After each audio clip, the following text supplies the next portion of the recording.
Hi, this is Julie at Love's Beginning with a blog post called Basking in Abundance.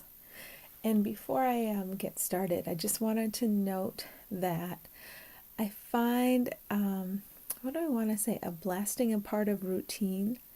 So where I found routines before, like routines kind of calling out to me, I don't anymore. And so it's interesting. But all I can do is really say, well, if the call to the routine isn't there, what is there? And just go with that. And it's very now oriented. Like each now moment contains instructions for whatever is to be done. I don't want to overstate this. There's a lot of, I don't even know how to describe it actually. I'm not very articulate in this moment. I'm probably not really capable of judging it. That's probably why I'm having difficulty finding the words. But if I were to judge it, I'd say there's a lot of old me still active. So you shouldn't think of me as powered by bliss in every moment. No, but when I am powered by ego and kind of charging ahead, I really feel it, and I can feel my own bullshit, even if that hasn't wound down yet. When I am engaged in that, I feel the tension of it and the nonsensical nature of it, and I just have the feeling that it'll all fall apart when it needs to. There's nothing I need to do to change anything, but I am observing changes. So that's how it is from this end. If you notice, sometimes I don't post a lot, or the way I post changes. It's because, man, I'm looking for the routine and it's just not there. It's just not supported anymore.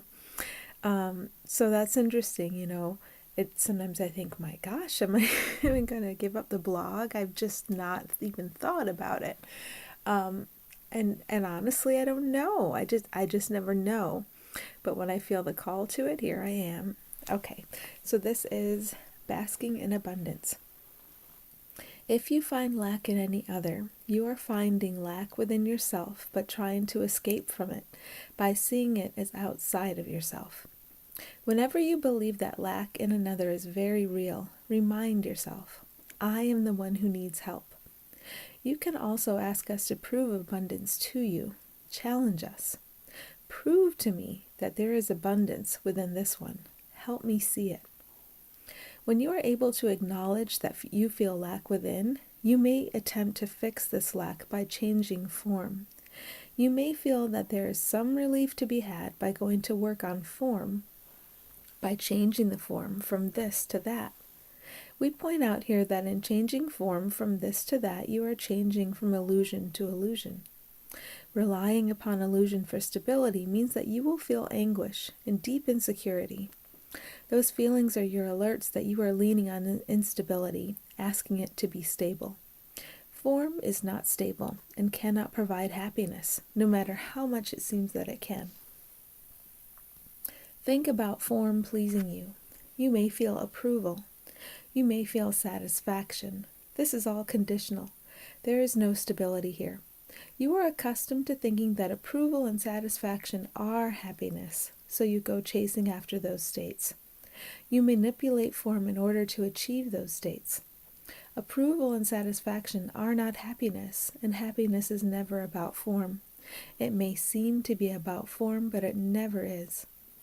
Happiness can shine through form, however.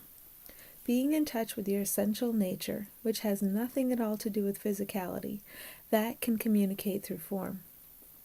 When you allow your essential nature to communicate through the form you seem to be, to make all decisions, to essentially live your life, that is happiness. No form will ever fix a sense of lack because there is no lack. If the sense of lack seems to subside because of the way the story is going, it will pop up in another form. If physical lack seems to be satisfied, emotional lack will make itself apparent. This game of satisfying lack through form is a game that has no ending. That's what the experience of physicality is about. You come to believe that you are the form. You come to believe that the form lacks. You set yourself to work in service to the form.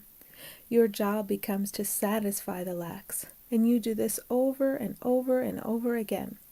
You evaluate separate forms on their ability to satisfy these imaginary lacks. What if you see through all of this and realize that there is and never has been any actual lack? There certainly has been a believable experience of lack delivered to you by yourself in many forms, but there has never been actual lack. If you point to physicality to show proof of a lack, you point to a dream experience and say that it is reality. Although the dream experience seems very real, it never has been reality. The dream experience has been used to block the awareness of reality. Perception correction is what brings true relief. A nagging sense of lack is what is required to keep the ego dominant in experience. If you allow the nagging sense of lack itself to be corrected, you come from a much more honest place in your interactions with others. You come together in form to share the abundance you are, not to extract what is lacking from each other. Everyone is abundance itself, and everyone has that abundance to share. When you give freely from the goodwill that is never-ending, you make its reality apparent to others. Acting from inspiration, the great well of abundance, you inspire. Whenever you are unhappy, you are perceiving lack in some way. Ask for help in correcting your perception of lack. Be curious about what you are finding lacking. Be curious about what form you are finding essential. Look deeper than that for your sustenance. Look to what you are. Bask in that. If form is needed to carry out your journey here, form will be supplied.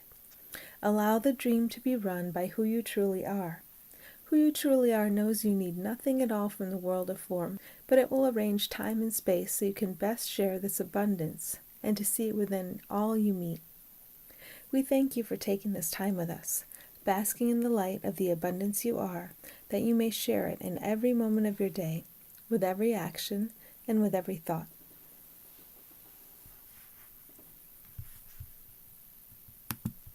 Thanks for listening.